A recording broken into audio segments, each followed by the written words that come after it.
Hey guys, this is Z from Simple Baduk, and today we're going to take a look at how to choose 3-3 Joseki. Generally, we have these three kinds of 3-3 Josekis. If you don't know how they came out, here is how it comes out. So first one is you invade and black hanes and extends.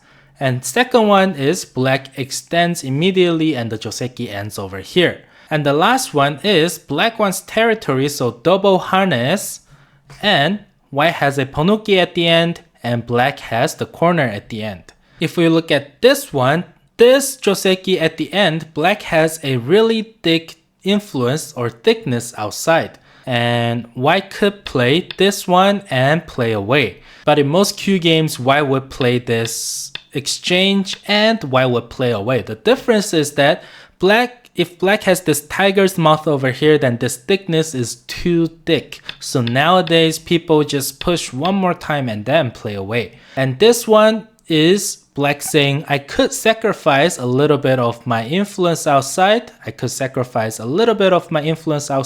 But I want the sente. Then black can choose this extending Joseki. Now, if black thinks neither sides are big, then black is going to choose to take the corner. And let me use some examples to show you the differences. In this kind of situation, when white invades over here, of course, black is not going to choose this Joseki because at the end, white can split over here and this thickness is going to go to waste. Because from here, if black played this one, then black got all this influence but building something so small over here. So that is not the way of using an influence.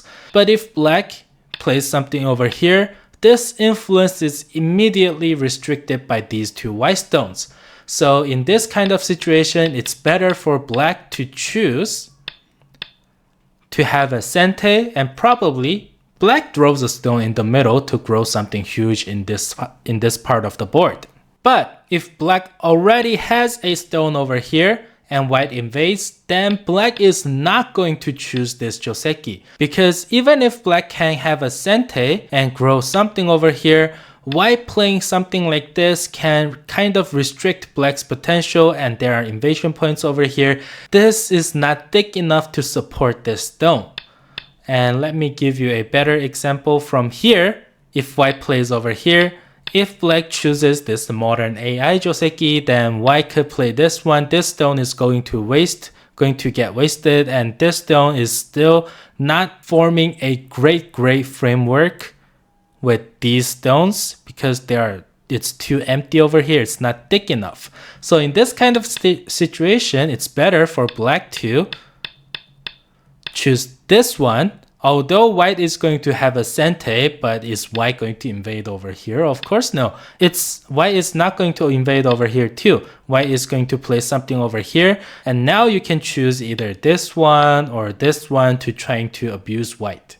The key point is if you already have a stone in the middle and you want to grow a moyo, then you are going to choose this old Joseki instead of this new Joseki. Now let's take a look at this kind of situation. If black invades 3-3 over here, then whichever way white blocks, it's going to be pretty awkward. Let's say white blocks over here and chooses the modern Joseki. Black got points over here and white in exchange only got this small tiny moyo over here. We can't even call that a moyo.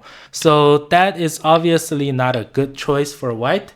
And white blocking from here is also not the way because, this stone is pretty much wasted in this kind of situation. And black also has a stone over here, so this influence, this thickness is immediately getting kind of restricted by black. So in this kind of situation, white extending toward both sides, it's not big enough.